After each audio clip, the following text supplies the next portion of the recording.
शुरुआत में ही मैं आपको एक तस्वीर दिखा रहा हूं। ये दिल्ली में जो आंदोलन हुआ उसमें जो है यूनाइटेड नेशन ने जो बैन किया हुआ वेपन है छर्रे चलाने का जो है वो विद्यार्थियों पर छर्रे चलाए हैं। और ये जो स्टूडेंट है आप इसके पूरे छाती पर जो है छर्रे लगाए हुए दिखाई देते हैं। एक तरीके से ये आतंकवादी पुलिस का रवैया रहा है। जो कुछ विद्यार्थी आंदोलन कर रहे थे, पार्लियामेंट पे मार्च कर रहे थे, जिस तरह से लाठी बसी है, ये याद दिलाती है कि जनरल डायर दोबारा जलियांवाला बाग का जो जनरल डायर है वो दोबारा जिंदा हो चुका है और पूरी तौर से जो आंदोलन करते हैं उन पर लाठीचार्ज बरसी, ऐसी एक परिस्थिति है। एक तरीके से हम लोग ये मानते हैं कि पहला एग्जाम नीट का जो है वो गलत निकला। दोबारा जो एग्जाम हुआ है उसमें भी गलतियां दिखाई दे रही है। ये गंभीर और सीरियस मामला है, ऐसा मैं मान के चलता हूं। कहीं ना कहीं तो भी इस आंदोलन के माध्यम से और सरकार के रवैया से ये दिखाई दे रहा है कि शिक्षा होने से सोच और दृष्टिकोण मिलता है। आने वाली जनरेशन को ये सोच और दृष्टि ना मिले, ऐसा ही सरकार का रवैया है। इस सोच और रवैये के खिलाफ पूरे देश में आंदोलन होना चाहिए। एक तरीके का जो हुकुम शाह है वो हुकुम शाह का कल का रवैया, आने वाला फेज क्या है वो दिखाई दे रहा है। आरएसएस बीजेपी लोकशाही तो मानती नहीं है, लोकशाही पे विश्वास करती है। राजनीतिक दलों ने पार्लियामेंट में ही आवाज उठाई है। मैं इन सभी पार्टियों से आग्रह करता हूं कि जन आंदोलन का माध्यम एक ऐसा माध्यम है कि जिससे बड़े बड़े डिक्टेटर जो है वो डर जाते हैं। जनता में काफी गुस्सा है। जिस तरह से विद्यार्थियों को पीटा है उसके बारे में राजनीतिक दल, मैंने जैसे कहा कि जिस तरह से आंदोलन करना चाहिए, उठना चाहिए, दिखाई नहीं दे रहे हैं। पार्लियामेंट में ही अपनी आवाज उठाकर पार्लियामेंट को ही रोककर वो एक तरीके का आंदोलन नहीं कर रहे, ऐसा मैं मान के चलता हूं। लेकिन आम जनता का जो गुस्सा है वो भी बाहर आना चाहिए। और इसलिए छोटे मोटे जितने दल है, मैं बड़े दलों की बात नहीं कहूंगा महाराष्ट्र की, लेकिन जितने छोटे मोटे दल है, जिला स्तर पर है, रीजनल स्तर पर है, उनसे कल रात से ही हम लोग की बातचीत शुरुआत हम लोग ने की और ये फैसला ले लिया है कि लोगों का गुस्सा और सरकार का ये जो लाठीचार्ज का जो रवैया है, इसकी एक तरीके से निषेध करना और दूसरी तरफ दोबारा, क्योंकि विद्यार्थियों का आंदोलन जारी रहेगा, क्योंकि उनका भविष्य का संबंध है। कल जैसे लाठीचार्ज हुआ छर्रे चले, पानी के हौस चले, वो दोबारा इस सरकार ना चलाए और विद्यार्थियों पर अत्याचार न करे, इसलिए आने वाले 23 तारीख को, 23 जुलाई को बंबई बंद का हम लोग ऐलान कर रहे हैं। इन सभी संगठनों को मिलकर हम लोग ऐलान कर रहे हैं।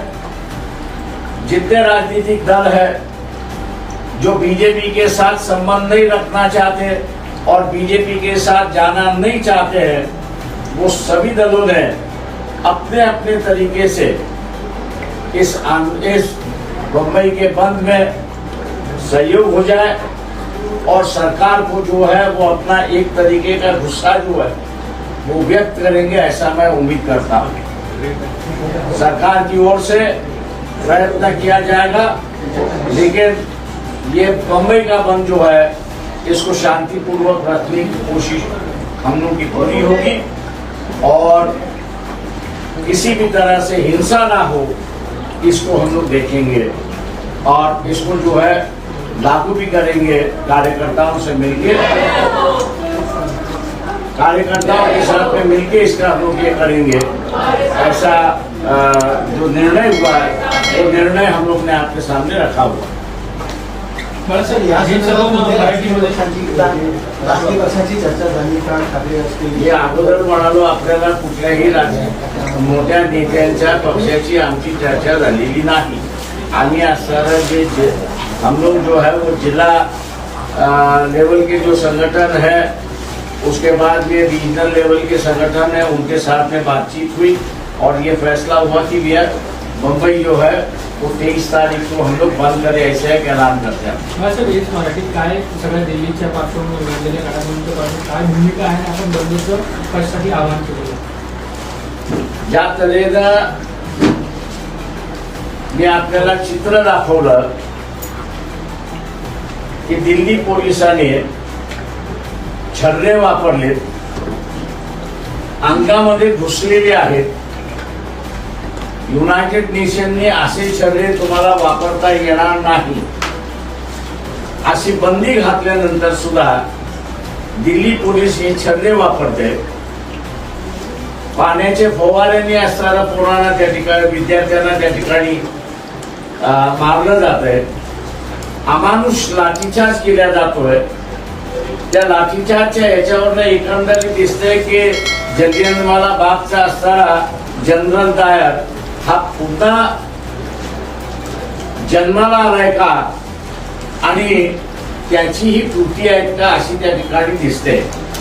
या पार्श्वभूमीवरती होती आम्ही असणाऱ्या काही संघटनांशी बोललो आणि काही संघटनांशी बोलून यापुढे असा लाठीचार्ज होणार नाही आणि विद्यार्थ्यांवरती लाठीचार्ज केला जाणार नाही। झालेला लाठीचार्ज आहे त्याच्या असणारा विरोधात आहोत।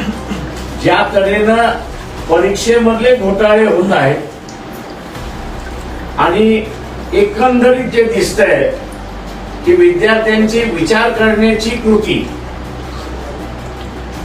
आणि निर्णयाला येण्याची कृती ही शिक्षणाच्या माध्यमातून, परीक्षेच्या माध्यमातून होते, तिलाच कुठेतरी कृतीत घालण्याचं असणारं कामकाज त्या ठिकाणी चाललंय। अशिक्षित ठेवणं हा जो एक भाग या सरकारचा राहिलेला आहे आणि लोक अशिक्षित राहिली तर आपली सत्ता कायम राहील असा जो एक आभास निर्माण केला जातोय, त्याच्या विरोधातला हा 23 जुलैचा बंद त्या ठिकाणी आम्ही जाहीर केलेला आहे। तेव्हा मुंबईतल्या नागरिकांना आम्ही असं आवाहन करतोय की हुकुमशाही यायला लागलेली आहे। राजकीय पक्ष जे आहेत ते सगळे मोडकळीस काढायला निघालेले आहेत। अशा वेळेस सामान्य माणसाने रस्त्यावरती येऊन आपला असताना मत आणि आपली असणारी भूमिका त्या ठिकाणी मांडली पाहिजे। बंदच्या माध्यमातून ही आपला मेसेज त्या ठिकाणी जातो अशी मी अपेक्षा त्या ठिकाणी धरतो आणि सामान्य माणूस सुद्धा हा या आंदोलनामध्ये 23 तारखेच्या बंदमध्ये मोठ्या प्रमाणात सहभागी होईल असं मी त्या ठिकाणी मानतो. तुम्ही बंदचा आरोप केला आहे, नेमका बंद कसा असणार आहे? दुकानं बंद करण्यासाठी आम्ही आव्हान केलेलं आहे व्यापार संघटनेला, जिल्ह्याच्या व्यापार संघटनेला त्या ठिकाणी आवाहन करणार आहोत. जे इंडस्ट्री आहे त्या इंडस्ट्रीला सुद्धा त्या ठिकाणी आवाहन करणार आहोत. आणि सगळ्यात मोठं माझं म्हणणं असं आहे की इथे जे राजकीय पक्ष बीजेपी बरोबर जायला मागत नाही किंवा बीजेपी बरोबर संबंध ठेवायला मागत नाही, अशा असणाऱ्या राजकीय पक्षाने या बंदला पाठिंबा द्यावा अशी आम्ही अपेक्षा त्या ठिकाणी धरतो. सदाभाऊ खोत जे आंदोलन करते किंवा तरुण मुलं रस्त्यावरती उतरले त्यांची तुलना आतंकवाद्यांची त्यांनी केली. तुम्ही एकीकडे म्हणता की आतंकवाद्यांप्रमाणे त्यांना केलं. सरकारच आतंकवादी आहे, त्याच्यामुळे असणारा आतंकवाद्यांसारखीच ट्रीटमेंट त्यांना असताना देण्यात आली अशी परिस्थिती. या बंदमध्ये मोठ्या पक्षांनी सहभागी व्हावं असं तुमचं म्हणणं? हा कॉल प्रत्यक्षात माझ्या मताप्रमाणे national political party, recognise political party जे आहेत आणि आम्ही बीजेपीच्या विरोधात आहोत, RSSच्या विरोधात आहोत, अशाने ही सुरुवात केली पाहिजे होती. पण ते गप्प बसल्यामुळे आंदोलनात्मक जे राजकीय पक्ष आहेत त्या आंदोलनात्मक असलेल्या राजकीय पक्षांना या भूमिका घ्याव्या लागत आहेत. तुम्ही बंदची हाक दिलेली आहे, इतर जे भाजप विरोधी पक्ष आहेत, महाविकास आघाडीचे प्रतिपक्ष पक्षाचे, त्यांच्याशी तुम्ही संवाद साधणार आहात का? त्यांना आवाहन करणार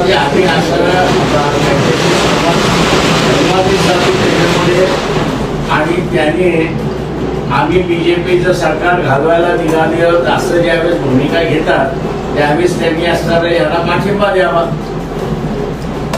दोन प्रश्न आहेत. एक तर सध्या आंदोलन सुरू आहे, रस्त्यावरती नंतर विद्यार्थी उतरत आहेत, त्यांच्यावरती गुन्हे दाखल होत आहेत. बंदची तुम्ही हाक देत आहे, तुम्ही रस्त्यावरती उतरणार आहात का? त्याच्या संदर्भात परवानगी मिळेल? मी कधीही पोलिसांची परवानगी मागितलेली नाही. आंदोलन करणं हा माझा अधिकार आहे, शांततेने आंदोलन करणं हा माझा अधिकार आहे. त्याच्यामुळे आंदोलन करण्यासाठी मी पोलिसांकडे कधीच परवानगी मागायला जात. माझा कार्यक्रम मी पोलिसांच्या कचेरीत नेऊन ठेवतो. तुम्हाला जे करायचं असेल ते करा, आम्हाला जे करायचे ते आम्ही करू. परवानगी न मिळाल्यामुळे चैतन्य भूमीवरती तीन जणांवरती गुन्हे दाखल करण्यात आले. असं पूर्ण मुंबईमध्ये 900 जणांवरती 900 आंदोलकांवरती गुन्हे दाखल करण्यात आलेले आहेत. काय बोलत असं? माझ्या माहितीप्रमाणे मंत्रालयाशिवाय कुठेही पोलीस कायद्यामधलं 37(2), 37(3) कलम लागू झालेलं नाही. त्याच्यामुळे असणारं जबाबबंदी तुम्ही केलेली आहे असं जी नोटीस केल्या जातात आहे हे पूर्णपणे चुकीचं आहे, बेकायदेशीर आहे आणि याला कुठल्याही कोर्टामध्ये टिकणार नाही अशी असणारी परिस्थिती आहे. 23 तारखेला बंदची हाक दिली आहे, नेमकं कसं काय स्वरूप असेल बंदाचं? तुम्ही माझं म्हणणं लोकांनी शांततेने बंद पाळावा. कडक बंद जसा असतो कडक बंद त्यांनी असताना पाळावं. स्वतःहून सर्व्हिसमध्ये जाणाऱ्यांनी सर्व्हिसला जाऊ नये. जे व्यापारी आहेत त्यांनी व्यापाऱ्यांनी असताना आपली दुकानं त्या ठिकाणी ओपन करू नये. टॅक्सीवाले जे आहेत त्या टॅक्सीवाल्यांनी त्या दिवशी चालू नये. ओला उबेर जे आहेत त्यांनी त्या दिवशी चालू नये. बेस्ट मधला जो असणारा ड्रायव्हर आणि कंडक्टर जो आहे आणि ST मधला ड्रायव्हर आणि कंडक्टर जो आहे त्यांनी त्या दिवशी बस डेपो मधनं बाहेर काढू नये ही आमची अपेक्षा.